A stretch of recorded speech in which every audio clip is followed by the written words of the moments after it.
माँ सिर्फ देना जानती हैं। मम्मी, आपका ये कुकिंग वाला शौक हमें बहुत महंगा पड़ रहा है। घर में सब कुक के हाथ का बना खाना खाते हैं, फिर भी आप अलग से खाना फेंकने के लिए क्यों बनाती हो? पता भी है कि इस तरह कितना पैसा खर्च होता है। अरे पर बहू, मैं तो सब रोहित के पसंद का खाना बनाती हूँ। मम्मी, वो सब मुझे बचपन में पसंद था। अब इतना तेल खिलाकर बीमार करोगी क्या? वैसे भी मैं पूरा समय कभी क्लाइंट तो कभी बॉस के साथ मीटिंग में रहता हूँ। इसलिए आप अपनी बर्बादी को मेरा नाम तो मत ही दीजिएगा। ये है पिंकी की सास निर्मला, जिन्हें सबको अपने हाथ का खाना खिलाना बहुत अच्छा लगता है, लेकिन राहुल और पिंकी को ये पसंद नहीं है। इसी के चलते वो निर्मला को खाना बनाने के लिए 10 बातें सुनाकर वहां से चले जाते हैं। मेरे मन में तो सिर्फ अपने बच्चों के लिए प्यार है, पर शायद अब उन्हें मेरी जरूरत नहीं है।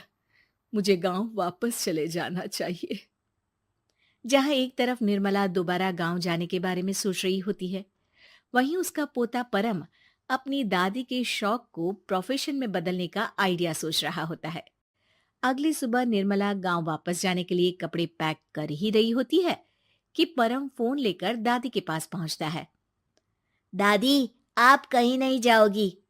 अरे नहीं बेटा, मेरा गांव चले जाना ही ठीक रहेगा। इससे तुम्हारे मम्मी पापा की सारी दिक्कतें भी खत्म हो जाएगी। दादी, वो तो ना आपके आने से पहले कम थी और ना ही आपके जाने से खत्म होगी। उन्हें हमेशा पैसों की टेंशन में ही रहना है। मेरे पास आपको यहाँ रोकने का आइडिया है। आइडिया? मतलब, मैं कुछ समझी नहीं। इस पर परम अपनी दादी को YouTube खोलकर उसके बारे में सब कुछ बताता है, जिसे सुन दादी कंफ्यूज हो जाती है। अरे बच्चे, तूने इस बुढ़िया के बारे में इतना सोचा, वही बहुत बड़ी बात है। देख, मुझे ये सब समझ में नहीं आता। तू मुझे जाने दे बेटा।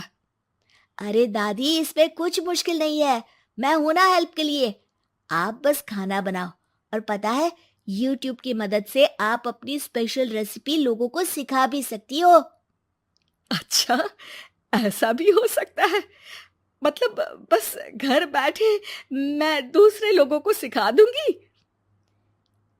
सिर्फ कुछ लोगों को नहीं, पूरी दुनिया को सिखा सकती हो, और उसके लिए आपको सिखाने के पैसे भी मिलेंगे दादी।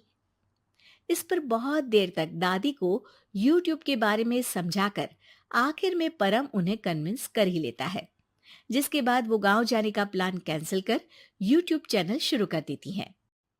हमने ये शुरू तो कर दिया, पर इससे कहीं रोहित और पिंकी को दिक्कत ना हो बेटा।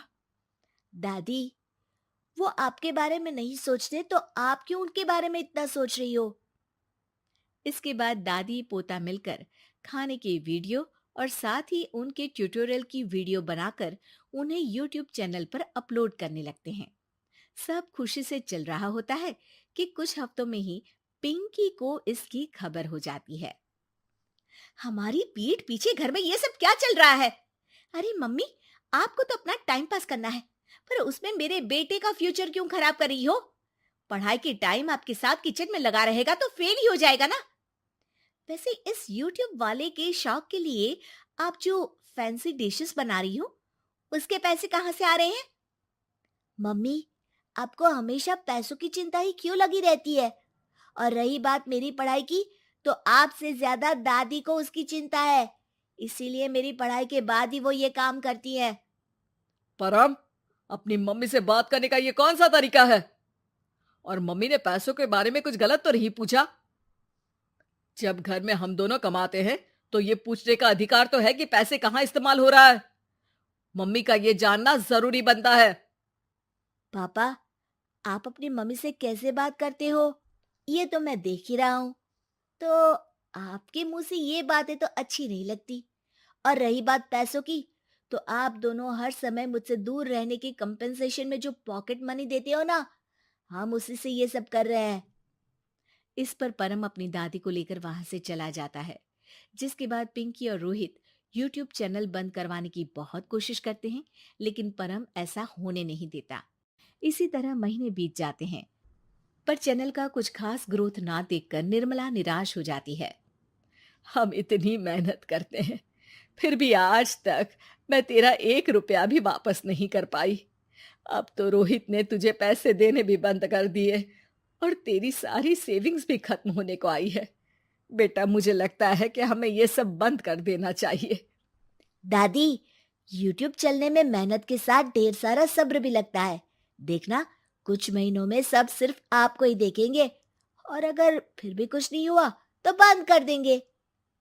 परम की बात से दादी मान जाती हैं और वो अपना काम जारी रखते हैं। अगले ही महीने पूरी दुनिया में लॉकडाउन लग जाता है, जिसमें सब घर में तो बंद हो जाते हैं, लेकिन साथ ही पिंकी की जॉब चली जाती है और रोहित के ऑफिस में भी ज्यादा अच्छे हाल नहीं होते। लेकिन वहीं लॉकडाउन के असर में निर्मला के सब्सक्राइबर्स और व्यूज बढ़ने लगते हैं।